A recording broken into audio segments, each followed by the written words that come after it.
Hey everybody, welcome back to the channel and yet another installment of Monster Ram Rebuild, Restore, Rebirth. Today we're going to be talking about door handles.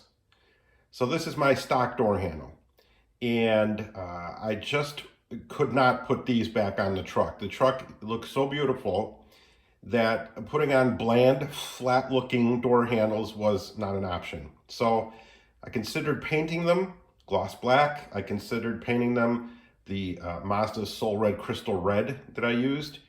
And after reviewing, I decided not to, because this material that these things are made out of, it have like a pebble finish. And these are not the best sanding plastics in the whole world. So to try and get this super smooth and paint it gloss black or red and have it look good, I decided, nah, not gonna happen. So then I looked into aftermarket chrome door handles. And there's a couple companies that offer them.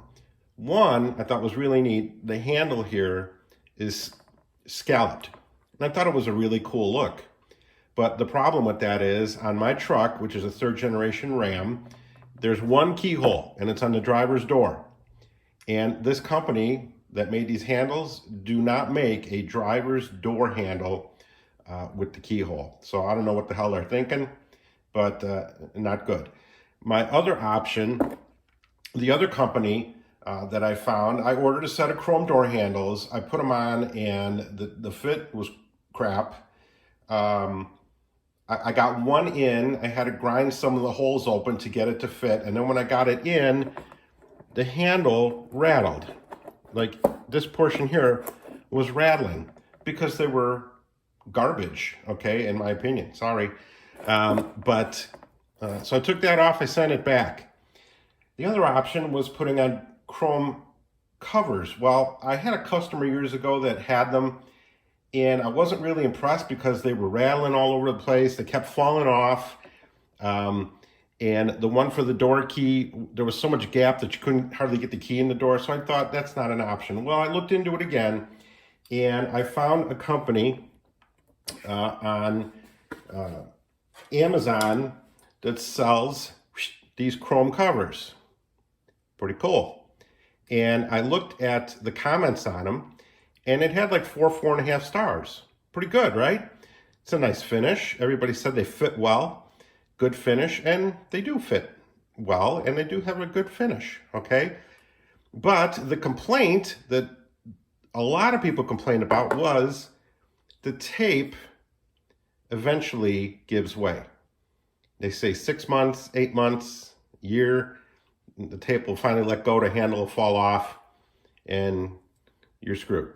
So I thought, okay, what can I do here? Well, here's what you do. And I'm just going to show you because this is going to save a lot of heartache. So what you do, put this back. Here's what I did. Basically, you get this plastic, and I take 80 grit sandpaper and sand in here. In here, you can see all the areas that I roughed up. In here, here. Also, along that edge, the bottom edge, and also right along inside there. You scuff it up, okay? This is the cover that goes on the handle itself. You can see you scuffed it up there, here, along, here, and here, okay? Then went and got myself some Permatex plastic welder. Now this stuff's pretty good. It's $9. You're gonna need, one will do 2 handles. So you're gonna pick up a couple of these. So, but I have to say, the Permatex is pretty good. Oops. I like the JB Weld better. JB Weld's got a plastic epoxy for ABS plastic. It's got like a 10 or 15 minute setup time, about $10, and I actually like that better. I just, you know, nothing against Permatex, it's a great product, but for this application, I kind of liked the JB Weld better. So what you do is, let's get the handle back here. So here's the handle, and you take the 80 grit sandpaper and you sand all of this, okay? Here, along the edges here, okay, along the edges there. It's tough to do with one hand, you know. I'm pretty talented, gotta be honest with you. So, and sand all around here, okay? Then get my handle back here. And I applied the epoxy in here, right? Here, in here, here, and along that line, and then on this curve, on the inside of this curve, right? And I actually took the stick and kind of went like that and filled that trench with epoxy, okay? Then what you do, well, actually before you put the epoxy on, peel the tape, peel the backing off. Leave the tape on, peel the backing off, because the tape is there for a spacer. It works out good, right? Line it up so it's straight. And you want to pay particular attention to this gap here, right? And then I clamp it, okay? I clamp it, let it sit for about 15 minutes. Now here's a critical thing, just gonna let you know because it happened to me. Don't want it to happen to you. After you put the epoxy on, let this one cure sitting that way, okay? Because if you let it sit that way, some of the epoxy can leak into here and glue that sucker shut. Yeah, I had that happen. And I had to use a guitar string to put in there and go back and forth and saw through it. But I fixed it. So you want to put it this way when you're curing, okay?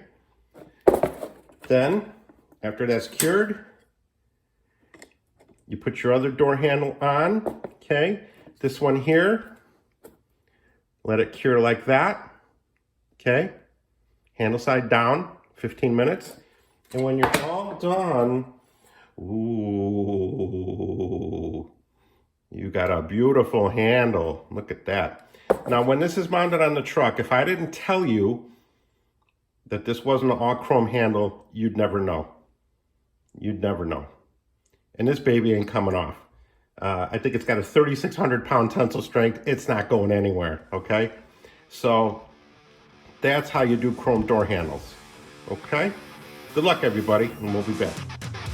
Brotherhood of Dodge is more than cars, it's the trucks too, so help a brother out by liking, subscribing, and sharing this channel as many places as you possibly can, whether it's groups, forums, Facebook, Instagram, or TikTok. My goal is to get the word out to as many people as possible that when these trucks rust, they can be saved. And I'm going to show you how to do it by yourself in your own garage. Thanks for your help, and see you next time.